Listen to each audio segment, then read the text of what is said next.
The high voltage battery is the most complex but also the most dangerous object inside the EV or hybrid electric vehicle. So the question is, how can we do easy to understand and safe training on such a thing without any liability risks? The answer is the car train high voltage battery diagnostic and maintenance. So what do we see here? Basically what you have here is a complete high voltage battery, which you see to the right hand side. We have here 16 lithium iron cells, original ones. Nothing is fake, nothing is simulated. You have a real high voltage battery running inside that system. But of course it is a training system. It is a trainer. That means everything is designed that way that it's completely student safe. Even if the student is doing something wrong, nothing will happen to the training system and nothing will happen to the student. The 6 lithium cells are just connected in row with each other and you can completely disassemble it. That means in order to gain the highest qualification level for the different curriculums all over the world, so for example the trainer as well as the e-learning curriculum, it is aligned to the ASE curriculum in the US, to the German curriculum, the DGUV, and furthermore to the IMI curriculum, which is suitable for the UK or other international countries like Dubai, Asia, and so on. Like I said before, the complete high voltage battery can be disassembled. Why this is so important, we will see later when we do the different diagnostic jobs on the battery. But at first, let's start the car. What we see here is the complete drivetrain of an electric vehicle. What do we do with that? At first we start and boot the high voltage system. How are we doing that? We push the brake button and we push the ignition switch. Now the system boots up and as we see here, we are ready to go. Next thing is we start the driving simulation. So what we can do here, we can simulate 5 different driving situations. We will start with driving uphill, driving in flat terrain, doing the coasting, and then we have 2 modes where we can simulate the downhill mode, speaking of regeneration or recuperation. What do we see even more if you want to have a more closer look inside the high voltage battery? We have to use our diagnostic tester. And this is where our e-learning curriculum comes into the game. So that means this is like a one-stop solution for the whole topic for working on high voltage batteries. And integrated is a complete diagnostic testing unit like the car manufacturers are using it. So let's see. We start instruments, tester, and here we go.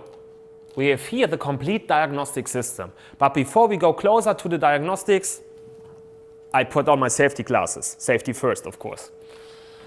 So let's see what we can do here. We jump now to the high voltage system values, cell voltage monitor. And what we see here are the single cell voltages in real time.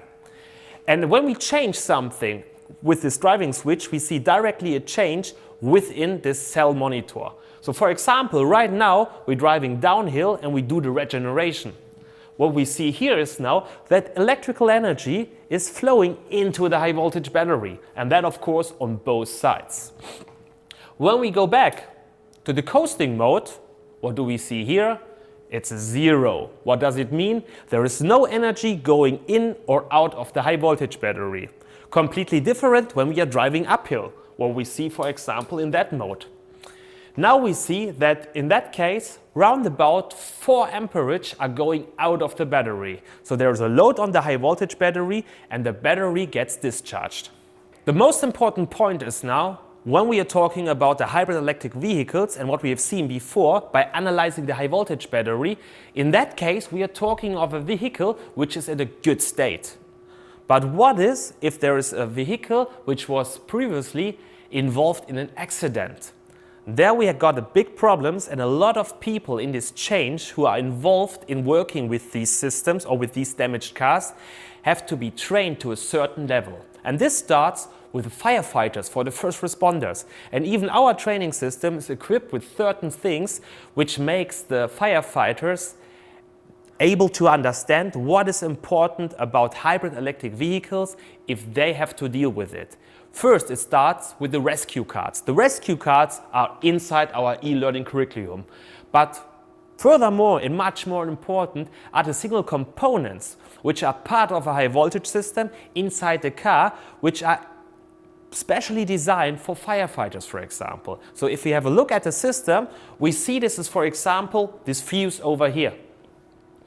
With this fuse, we can directly deactivate the high voltage system when we pull it out. Similar to that, we have our 12-volt service disconnect. If the firefighters are pulling that out, the high voltage system is disconnected too. But it's not only about the firefighters, it's also about the tow truck drivers. When they put the damaged vehicle on their truck and bring it to the workshop in order to repair it, they need to make sure that they know what's going on with the car in spec. Just imagine you are stuck in a traffic jam and suddenly the high voltage battery catches fire. That's a disaster. Furthermore, when we arrive at the workshop, there everything is about the guy who's responsible for the workshop. This guy in the workshop must have the highest qualification for high voltage because he has to decide what happens to the car. But in order that he can decide what he should do with it, he has to understand if the car has a critical or a non-critical fault. How do we find out that? This is where we use the car train again in order to create this absolutely necessary diagnostic competencies. How are we trained that? No problem, have a look inside the e-learning curriculum. We just shut down the car before. So what we have inside this curriculum is a complete section of diagnostic work. Within the e-learning curriculum, we have more than 23 different job orders.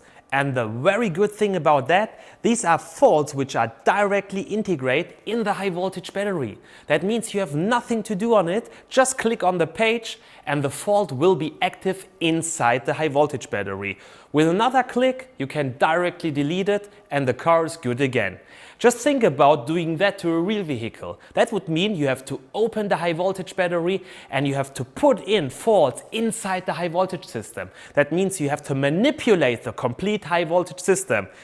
All your guarantee, all your assurance stuff will be gone. No one will be responsible for that except yourself. And just imagine such a modified vehicle will catch fire. If you modify such a hybrid or electric vehicle, the complete responsibility is at your hands. Therefore, it's much better to use our trainer so you get rid of all the liability risks. Here, everything is designed and developed this way that a student can work on it. And even if he's doing something wrong, also in the diagnostic part, nothing will happen to the system or to the student. Win-win situation. Let's go back to the job order. Now we will do, for example, job order 1. So we're just jumping inside this folder, click on it, and there the fault is activated. Okay, what kind of fault do we have now? Let's start the car again. We start the car. And we see now there's directly the high voltage fault light is active. So it means something is wrong. And there is another thing which we can see. Also, the fan for cooling the high voltage battery is running. So we can assume that there is a fault which is related to a temperature issue. In order to find out what kind of temperature problem we do have here, we will now start the diagnostic tester again and read out the fault memory. So we go to Instruments, Tester, and we're just inside our tester. Step forward, high voltage system, fault codes, read.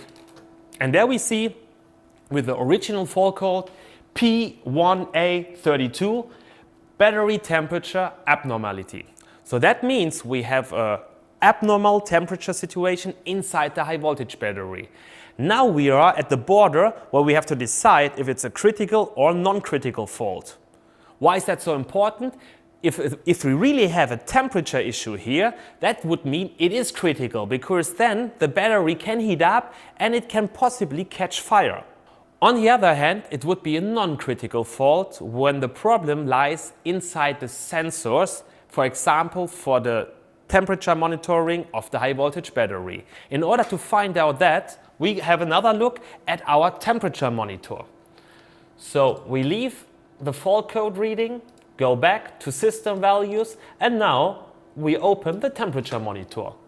What do we see here? We see now for each single temperature sensor the measured temperature. If we have a look at the monitor, we see on the left bank everything is fine. We round 27 degrees.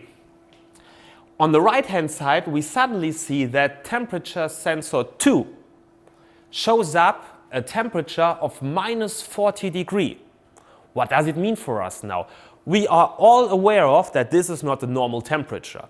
So at first, let's locate where the sensor is.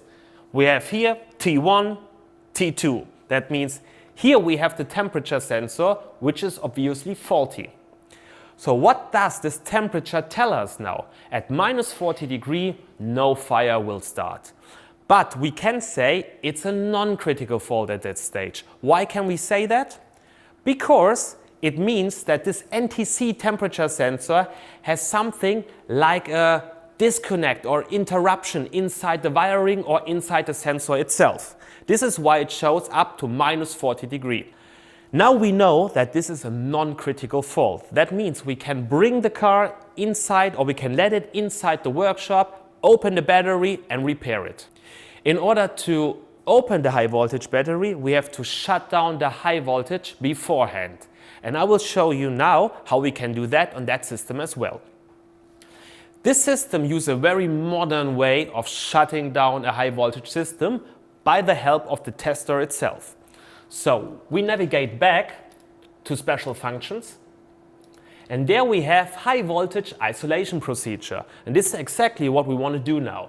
So we click on that, there are certain warnings, we can run through it,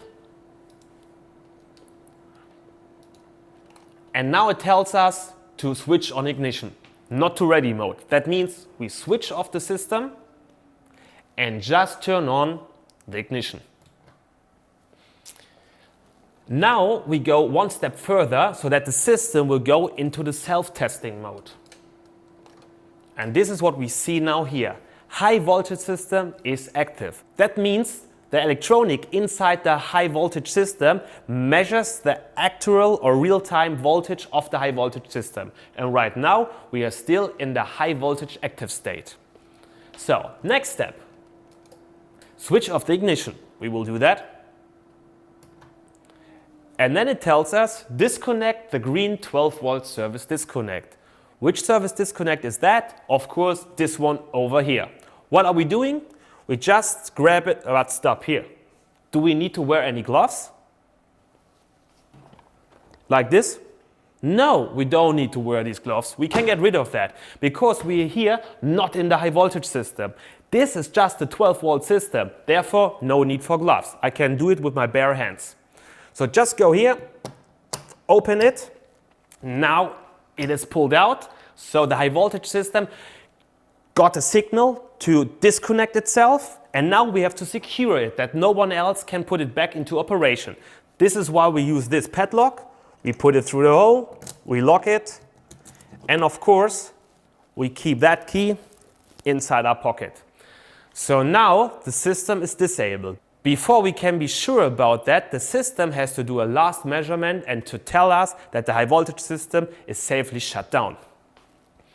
So we go to the next step, switch the ignition on, and now we see the high voltage system is de-energized. This is the point where we know that the high voltage system is shut down and we can work safely around the high voltage battery. Beware, not inside the high voltage battery. We have now done everything in order to get the high voltage battery out and to open it. But the high voltage battery always remains high voltage.